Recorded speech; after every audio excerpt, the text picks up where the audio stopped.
뭐가 남는 게 있을까 싶은데 한번 정리를 한번 해볼까요? 네, 오늘 검찰 결정을 가장 반긴 건 윤석열 대통령 쪽이었습니다. 검찰에서 현명한 판단을 했다. 더 이상 논란이 안 됐으면 좋겠다고 했는데요. 내란, 외환죄 외에는 불소추 특권이 있는 현직 대통령 신분이 유지되는 한 윤 대통령은 적어도 1심 재판 동안은 다시 구치소로 들어갈 걱정을 안 해도 됩니다. 그런데 논란은 더 커졌습니다. 공천 개입 의혹 핵심인 명태균 씨, 김영선 전 의원이 윤 대통령을 따라 구속 취소 청구를 했고요. 한 번 기각당했던 김용현 전 장관은 재청구까지 했습니다. 구속 취소 청구가 변호사 업계에 새로운 먹거리로 떠오를 거라는 말도 나옵니다. 그러니까 70년 넘게 해왔던 방식을 바꿔서 사흘 정도 딱 바꾼 건데 그때 즉시항고 포기가 나온 거고 그리고 윤 대통령이 이제 풀려난 채로 계속 다니는 거고 근데 이게 법에 나오는 거랑 이해가 잘 안 되거든요. 이게 그냥 쓰면 안 되는 건가요? 네, 형사소송법 97조 4항 구속을 취소하는 결정에 대하여는 검사는 즉시 항고를 할 수 있다라고 이렇게 분명히 적혀 있습니다. 그쵸. 현행법입니다. 네. 검찰은 헌법재판소의 위헌 결정이 우려돼 즉시 항고를 포기했다고 하죠. 네. 우선 위헌 여부를 판단하는 기관이 검찰인가요? 헌법재판소잖아요. 그렇죠. 거기다 윤 대통령은 이미 석방이 됐으니 구속 취소가 정지되고 말게 할 게 없습니다. 위헌적 요소가 없는 거죠. 천대엽 법원행정처장도 그래서 석방 후 즉시 항고는 문제가 없다고 한 거고요. 그럼 검찰이 구속 취소에 즉시 항고한 사례가 없느냐? 심지어 2018년 의정부지검에서는 재수감된 사례까지 있었습니다. 네. 그러면 검찰 구성원들이라도 동의했느냐? 특수본 수사팀은 막판까지 버텼죠. 검찰 내부망에도 반대글이 올라왔고요. 윤 대통령만 풀려나고 상황은 꼬일 대로 꼬였는데 심 총장이 즉시 항고 포기를 고집하고 있는 겁니다. 그러니까 그냥 이게 결론을 정해놓고 여러 가지 뭐 법원을 존중한다고 판단을 존중한다고 했다가 또 외부 영향이 흔들리지 말라고 했다가 또 위헌적인 요소가 검찰이 원래 뭐 있다고 판단하면 안 되는 건데 헌재처럼 마치 그렇게 하고 네. 구성원들이 또 반발하고 그런데 도대체 심우정 검찰총장은 왜 이런 결정한 겁니까? 다수의 전현직 검사들도 그걸 궁금해합니다. 이해가 안 가다 보니 결국 과거에서 답을 찾아야 한다는 분석도 나오는 건데요. 네. 작년 여름 특수통 이원석 전임 총장은 김건희 여사가 연루된 디올백 도이치 사건 수사를 두고 대통령실과 마찰을 빚었죠. 네. 기획통인 심 총장의 발탁에 더 이상 특수통 출신 총장은 못 믿겠다. 이런 대통령실 의중이 반영된 것 아니냐는 말이 그래서 나왔습니다. 네. 심 총장은 윤 대통령이 중앙지검장 때 부장을 지냈고 이른바 추윤 갈등 때는 법무부 기조실장이면서도 추미애 법무장관의 반기를 들었습니다. 김주현 민정수석관은 법무부에서 검찰국장과 검찰과장으로 근무하는 등 가깝습니다. 한 전직 검찰 간부는 원칙대로 한다는 게 좋아서 하는 게 아니라 그렇게 하도록 돼 있기 때문이라고 했는데요. 심 총장이 왜 원칙을 어겼는지 모르겠다는 말입니다. 네. 심 총장의 즉시 항고 포기 결정, 누가 가장 반겼는지 보면 그 답을 짐작할 수도 있을 것 같은데요. 앞서 말했듯 내란 우두머리 혐의로 구속됐다 풀려난 윤 대통령입니다. 자, 지금까지 법조팀 이준희 기자 잘 들었습니다. 헌법재판소가 최재 감사원장 그리고 이창수 서울중앙지검장 등 검사 3명에 대한 탄핵 소추를 전원일치로 기각했습니다. 검사 탄핵 심판에서 헌재는 잠시 뒤 또 자세히 전해드리겠지만 김건희 여사가 연루된 도이치모터스 주가 조작 의혹과 관련해 검찰 수사에 다소 의문이 있다고도 밝혔습니다. 유서영 기자입니다. 헌법재판소가 김건희 여사의 도이치모터스 주가 조작 의혹을 봐주기 수사했다는 이유로 탄핵 소추된 이창수 서울중앙지검장과 조상원 4차장, 최재훈 반부패 2부장의 탄핵 사건을 기각했습니다. 재판관 8명 전원 일치 의견입니다. 피청구인이 직무집행에 있어서 헌법이나 법률을 위반한 때에 해당한다고 인정되지 않으므로 이 사건 심판 청구는 이유 없습니다. 재판부는 주범들의 시세조종 범행에 김 여사 명의 증권 계좌가 활용된 사실이 앞선 형사재판에서 확인됐다며 증거를 수집하기 위해 적절히 수사했거나 수사를 지휘 감독했는지 다소 의문이 있다고 했습니다. 김 여사의 휴대폰과 컴퓨터 확보 시도를 충분히 했어야 한다는 겁니다.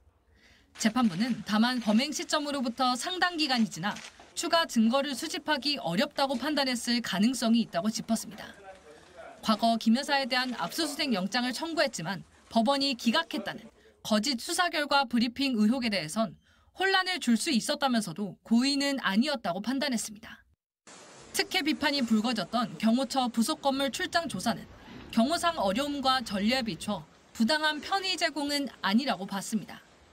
헌재는 최재해 감사원장의 탄핵 심판도 재판관 전원 일치로 기각했습니다. 감사원의 전자문서 시스템을 임의로 변경한 점, 국회의 현장 검증 기록 열람을 거부한 건 법률에 위배되기는 했지만 파면을 선고할 정도로 중대 사안은 아니라고 했습니다. 이미선, 정정미, 정계선 재판관은 기각에 찬성은 하지만 감사원 직무상 독립성을 훼손했다며 감사원법과 헌법을 위반했다는 개별 의견을 냈습니다. 국민들께서 불안해하지 않으시도록 당분간 공직기관 확립에 역점을 두고 탄핵소추 기각으로 4명 모두 즉시 직무에 복귀했습니다. MBC 뉴스 유상입니다. 오늘 탄핵소추 기각에 대해 윤 대통령 측은 줄탄핵이 줄기각되고 있다며 비상계엄의 정당성이 증명됐다고 환영했습니다. 하지만 과연 그럴까요? 대통령 측 주장과 다르게 헌재는 오늘 결정에서 국회 탄핵소추권 남용으로 볼 수 없다고 명확히 선을 그었습니다. 구민지 기자입니다. 최재해 감사원장과 검사 3인의 탄핵소추가 기각되자 윤석열 대통령 측 대리인단이 긴급 기자회견을 열었습니다. 비상계엄의 원인이 됐던 탄핵들이 오늘까지 8건이 기각되고 있습니다. 비상계엄의 정당성이 점점 증명되고 있는 것입니다. 민주당의 탄핵 남발을 비상계엄 선포 이유 중 하나로 꼽았던 윤 대통령 결정에 문제가 없다는 주장입니다. 하지만 헌법재판소는 검사 3인에 대한 탄핵 심판 청구를 기각하면서 윤 대통령 측과 여권의 이른바 줄탄핵 주장은 받아들이지 않았습니다. 헌재는 청구인인 국회가 소추 재량권을 일탈해 탄핵 소추권을 남용했다고 인정되지 않는다고 밝혔습니다. 탄핵 소추안 의결 과정에 필요한 법정 절차를 준수했고 피청구인의 헌법과 법률 위반 행위도 일정 수준 이상 소명됐다는 겁니다. 헌법을 수호하기 위한 것으로서 부수적으로 정치적 동기가 내포되었다 하더라도 탄핵소추권이 남용되었다고 단정할 수 없습니다. 이는 앞선 이진숙 방송통신위원장 탄핵 사건 결정의 연장선상이라고 볼 수 있습니다. 당시에도 헌재는 의결 과정의 법정 절차 준수 등을 이유로 이 위원장의 탄핵 남발 주장을 받아들이지 않았습니다. 비상계엄 선포 요건은 엄격합니다. 전시나 사변, 이에 준하는 국가 비상사태가 아닌데도 계엄을 선포했다면 헌법 77조 위반입니다. 객관적으로 누가 보더라도 그런 상황에 해당한다라고 볼 정도여야 계엄을 선포할 수 있는 것입니다. 대통령 혼자서 그렇게 자의적으로 판단해도 비상계엄을 선포할 수 있다면 비상계엄을 남발할 수 있는 거죠. 헌재의 이번 결정으로 야권의 줄탄핵을 계엄 선포 주요 사유로 삼아온 윤 대통령 주장은 더 설득력을 잃게 됐습니다. MBC 뉴스 구민지입니다. 국민의힘 역시 헌법재판소가 탄핵 남발에 대해 철퇴를 내렸다며 환영했습니다. 탄핵 소추권 남용을 주장하는 윤 대통령 측 논리와 다르지 않았는데요. 더불어민주당은 헌재는 탄핵 남발은 없었다고 못 박았다며 파면이 더욱 확실해졌다고 반격했습니다. 이기주 기자입니다. 결과를 자신한 듯 일찌감치 기자회견을 예고한 국민의힘 지도부는 헌재가 감사원장과 검사 3명의 탄핵을 모두 기각하자 탄핵 남발에 대해 철퇴를 가한 결정이라고 환영했습니다.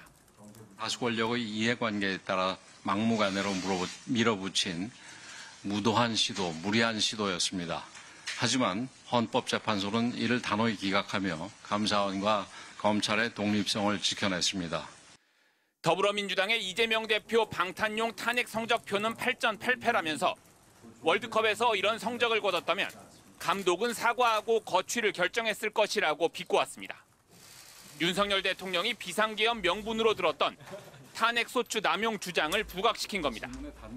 민주당은 헌재 결정을 존중한다고 원론적인 입장만 밝히며 말을 아끼면서도 여당을 향해 헌재는 재판관 전원일치로 탄핵 남발은 없었다고 적시했다며 반격에 나섰습니다. 헌법 내지 법률 위반 행위가 일정 수준 이상 소명됐고 절차가 준수된 것은 물론 재발 방지 목적도 인정된다는 것입니다.